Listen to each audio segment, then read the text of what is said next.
নমস্কার বন্ধুগণ, আগে জয় স্বামীনারায়ণ। আমি এখন রায়পুরের ইনাদের শাখা, যেটা রায়পুরে চলিত আছে, ওখানে আমার ছেলে শিশির কুমার নিয়োগীকে গত 2.5 বছর আগে ভর্তি করিয়েছিলাম।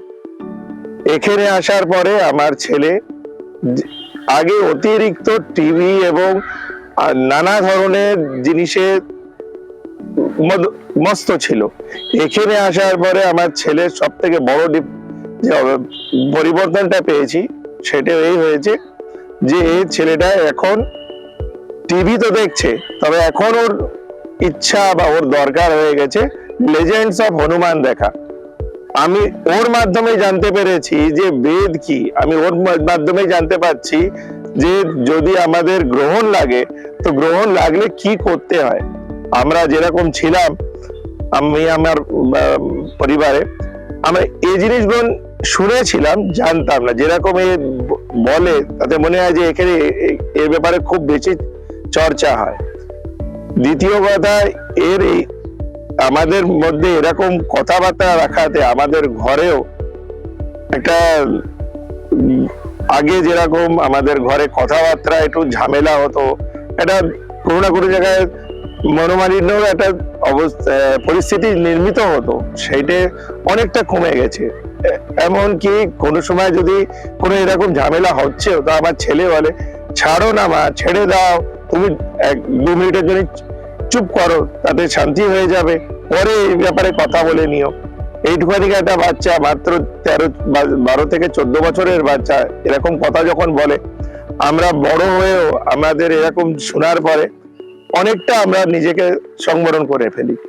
আর তৃতীয় কি, এর জন্যতে মানে আমাদের পরিবেশেও যেখানে ঘুরছে ফিরছে, সেখানেও এর কার্যকলাপ এবং এর কথাবার্তা এবং উঠা বসা দেখে আমাদের আর মানে আশেপাশের থেকে প্রায় 12 থেকে 13টা, আমরা যে গলিতে থাকি 2 বা 3টে গলি যদি মিলিয়ে নেয়, সেখান থেকে প্রায় 12 থেকে 13টা বাচ্চা এখানে পড়তে এসছে। এবং তারাও বলছে, মানে তার বাবা, যারা ম্যাক্সিমাম আমাদের মধ্যে যারা আছে তারা সব চাকরিজীবী। তো কেউ কোথাও এরকম ভেবে নেন, আমার সাথে এখানে একজন আছে যে রেলে চাকরি করে, পোস্টিং হচ্ছে আপনার সাঁতরাগাছি, আর বাড়ি হচ্ছে ভিলাই। তো এখন উনি ওখানে থাকেন, এখানে বাচ্চা থাকে, তো অতটা সামলাতে পারছিল না।